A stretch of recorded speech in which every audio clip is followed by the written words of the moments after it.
안녕하세요, 파란북입니다. 오늘 분석해볼 기업은 코스모 신소재입니다. 개인적으로 코스모 신소재는 유튜브를 처음 시작할 때 한번 다룬 기업이지만 벌써 시간이 3개월 정도가 지났고 많은 구독자분들께서 요청해주신 기업이기에 우선적으로 분석해보려고 합니다. 이전에 분석했던 기업들과 마찬가지로 코스모 신소재 역시 장기 투자를 진행할 때 밸류에이션과 더불어 주가 가이드라인이 반드시 필요한 상황입니다. 유튜브에 과연 이 기업에 대해 몇 편 정도의 영상들이 있는지 찾아보았는데 그러나 코스모 신소재를 탑픽으로 꼽으셨던 선대인 소장님 외에는 이렇다 할 명확한 정보가 전혀 없는 상황입니다. 이번 비디오에서는 대표님께서 말씀하신 데이터도 일부 인용해서 코스모 신소재 장기 투자하시는 분들을 위한 밸류에이션 자료를 공유하려고 합니다. 결론부터 먼저 말씀드리자면 3공장이 돌아가는 시점을 기준으로 34만원 정도의 주당 밸류에이션이 가능하며 4공장까지 돌아갈 경우 이 수치의 약 2배가량, 즉 70만원 정도의 밸류에이션도 가능합니다. 구체적으로 그 이유에 대해서 말씀드리겠습니다.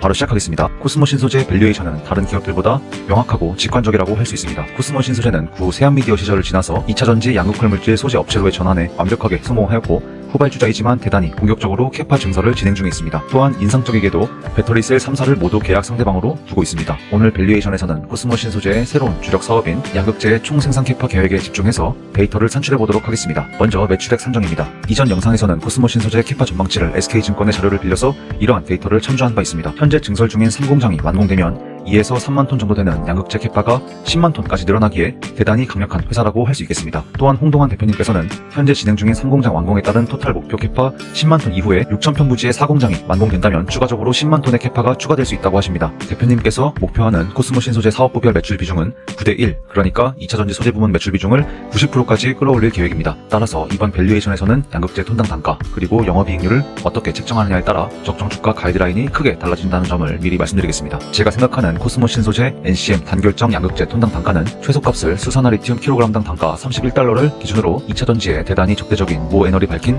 42,226달러로 잡도록 하겠습니다. 그렇다면 환율 1,350원을 적용할 경우 5,700만원의 톤당 단가를 산출할 수 있습니다. 그렇다면 3공장 완공 시 5.7조 원의 공장 풀 가동 시에 양극재 매출액이 산출됩니다. 이전 소재 업체들의 밸류에이션에서 산출한 90%의 공장 가동 그리고 95%의 수요를 기반으로 보정할 경우 4.8조 원의 3공장 완공 이후의 NCM 양극재 매출액이 산출됩니다. 물론 완공 이후 수요를 잡아가는 단계가 필요하지만 아시다시피 3공장은 충주에 건설되는 공장이며 우리나라 기업이 북미에 공장을 짓는 상황과는 전혀 다릅니다. 따라서 해외에 공장을 짓는 상황과 비교할 때 수요를 잡기는 상대적으로 대단히 빠르며 생산분이 빠르게 실적으로 찍힐 가능성이 매우 높다고 할 수 있겠습니다. 따라서 보통 공장 완공 이후 어느 정도 시간이 걸리는 일반적인 경우와 다르게 코스모 신소재는 금방 숫자로 찍히는 실적을 볼 수 있다는 장점 역시 가지고 있습니다. 그 다음으로는 영업이익률의 산정입니다. 이 부분을 제가 오늘 영상에서 가장 오래 고민하고 수시간 많은 자료를 찾아보며 심혈을 기울여서 책정하였습니다. 회사 목표 매출 구조에서 소재 사업부가 차지하는 비중이 90%로 매우 높다 보니 양극재 영업이익률을 어떻게 책정하느냐에 따라 그 수치가 또 크게 달라질 수 있습니다. 홍동환 대표님께서 코스모 신소재는 3만톤까지 전구체 내재화 계획을 가지고 있다고 말씀하십니다. 따라서 3만톤 물량까지는 어느 정도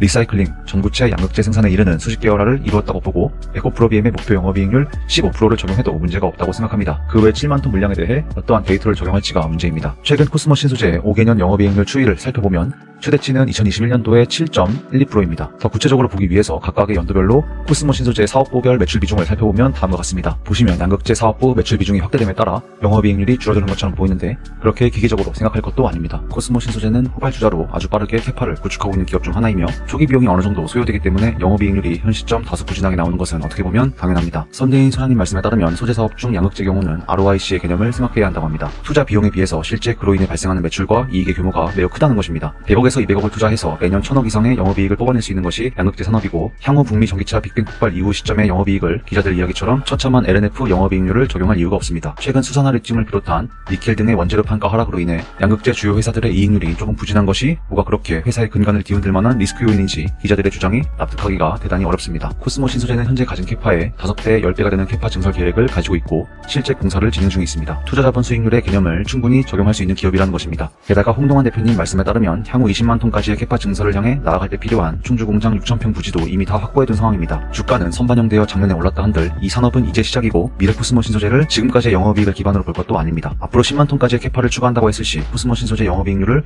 저는 7%를 넘어서 10%까지 줘도 밸류에이션상 전혀 문제가 없다고 생각합니다. 근시안적 안목에서 지금 주가는 당장 더 떨어져야만 맞다는 식으로 몰고 가는 주장에 대해서는 동의하기가 어렵습니다. 어쨌든 이 부분에 대해서 더 보수적인 산출치를 적용하고 싶으신 분들께서는 또 수치를 조정하셔서 계산하시면 되겠습니다. 그렇다면 산출한 매출액과 영업이익을 영업이익을 기반으로 최종 밸류에이션을 해보도록 하겠습니다. 3만 톤에 대해서 15%, 7만 톤에 대해서 10%를 적용하면 도합 5,804억 원의 영업이익을 4.87조의 매출액을 기반으로 산출할 수 있습니다. 여기에 영업이익 멀티플 20배수를 적용하게 되면 3공장 완공 및 본격적인 가동 시점에 11.2조의 양극재 사업 부문 시가총액 밸류에이션을 측정할 수 있겠습니다. 이 수치를 3,251만 주로 나누게 되면 주당 34만 4,747원의 가격이 산출됩니다. 이 수치는 양극재 톤당 판매 단가를 수산화 리튬 킬로그램당 단가 31달러를 기준으로 했다는 점, 그리고 4공장 신설을 적용하지 않았기에 추후 성장성을 배제한 밸류에이션 수치이기 때문에 추후에 더 높은 밸류에이션이 가능하다는 점 역시 고려해 주셨으면 좋겠습니다. 홍동환 대표님께서는 5년 안에 10조 이상의 매출액을 말씀하시고 계신데 4공장까지 완공된다면 정말 충분히 가능한 수치이며 이미 그러한 위대한 흐름은 시작되었습니다. 또한 한편으로는 후발주자인 코스모 신소재 물량이 과연 팔릴까 하는 의문을 제기하실 수도 있는데 코스모 신소재가 캐파 증설을 하는 이유도 밀려드는 고객사들의 주문 요청입니다. 기자들이 매일 이야기하는 회의론을 너무 귀담아 들으실 필요는 없다고 생각합니다. 그 다음으로는 코스모 신소재 주가 추이와 대응 방안입니다. 차트상으로 보게 되면 주당 14만원의 라인을 대략적인 최저 가격대로 주가가 계속 박스권에 머무르는 모습을 보이고 있습니다. 주당 14만원 가격은 시가총액 4.5조입니다. 코스모 신소재가 당초 계획보다 아주 빠르게 캐파를 증설한다는 사실은 세간에 다 알려진 사실이고 4공장 신설에 따른 20만 톤까지의 캐파는 몰라도 3공장 신설과 2공장 증축에 따른 10만 톤 캐파에 대한 가격에 대한 인지와 밸류에이션은 시장에서 어느 정도 하고 있다고 판단이 됩니다. 현재 2만 6천 톤가량의 캐파만 가지고 논하자면 현재 주가 수준은 도저히 설명할 수가 없습니다. 또한 도입부에 말씀드렸다시피 코스모 신소재 이번 3공장은 충주에 지어지다 보니 수율 안정화에 따라 정상적으로 공장이 가동되어 실적으로 지키는 시점이 대단히 빠르다는 특징도 가지고 있습니다. 박스권 하단이라고 할 수 있는 주당 14만원, 그러니까 4.5조 원 정도의 가격대는 저는 이렇게 보고 있습니다.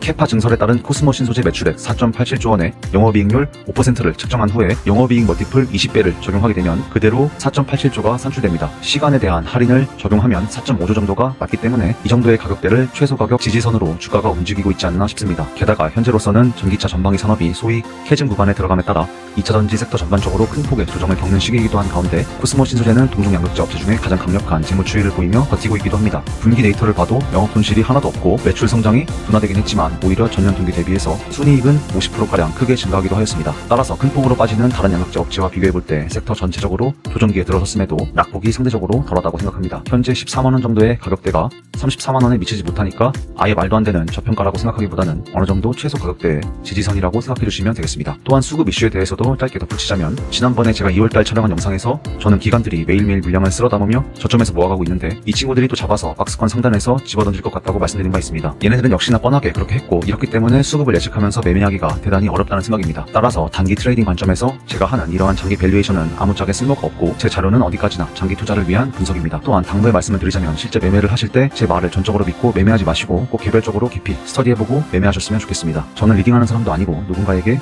주식을 추천할 만큼 대단한 사람도 아닙니다. 그저 개인 투자자분들께 약간의 실질적인 도움을 드리고 싶은 마음일 뿐이며 제 말 듣고 매매하시면 저는 좀 너무 부담을 느낍니다. 어쨌든 정리를 하자면 코스모 신소재는 3공장 완공 시 34만 5천원 정도의 주당 가격 밸류에이션이 가능하며 저는 대략적인 가이드라인을 산출하기 위해서 가장 큰 양극재 사업부만 밸류에이션 하였습니다. 여기에 또 에코프로 밸류에이션 때와 마찬가지로 한 추가적으로 매출 비중 약 10%를 차지하는 토너나 필름에 대해 자잘자잘하게 밸류에이션을 추가할 여지도 있습니다. 다만 양극재 외의 기존 사업부는 코스모 신소재가 오랫동안 해온 사업이며 2차전지 소재 사업부만큼 폭발적으로 성장할 것으로 예상되지 않기 때문에 마찬가지로 BCG 매트릭스상 캐시카우 정도로 생각해주시면 되겠습니다. 또한 계획 중인 4공장까지 빠르게 완공되어 20만 톤 캐파 일정이 완공되는 그 시점에는 어림잡아도 34만 5천원에 2배 정도의 가격대까지 생각해볼 여지도 존재합니다. 따라서 긴 안목에 투자를 할 경우에는 대단히 매력적인 기업이라고 생각합니다. 괜히 선대인 소장님께서 탑픽으로 뽑은 기업이 아닌 것 같습니다. 덧붙이자면 코스모 신소재는 구독자분들께서 분석을 요청해주신 기업이긴 하지만 저 역시 지금도 비중 실어서 투자하고 있는 종목이고 개인적으로 제가 2차전지 주식 투자를 입문하게 해준 고마운 기업입니다. 따라서 주관성과 보유자 편향이 어느 정도 있을 수 있다는 점은 감안해서 들어주셨으면 좋겠습니다. 오늘 영상을 마무리하며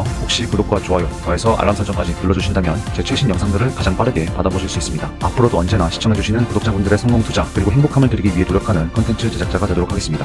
여기까지 긴 영상 시청해주셔서 정말 감사드립니다. 항상 건강하시고 저는 다음 영상에서 인사드리겠습니다. 오늘도 행복한 하루 보내시기 바라겠습니다. 감사합니다.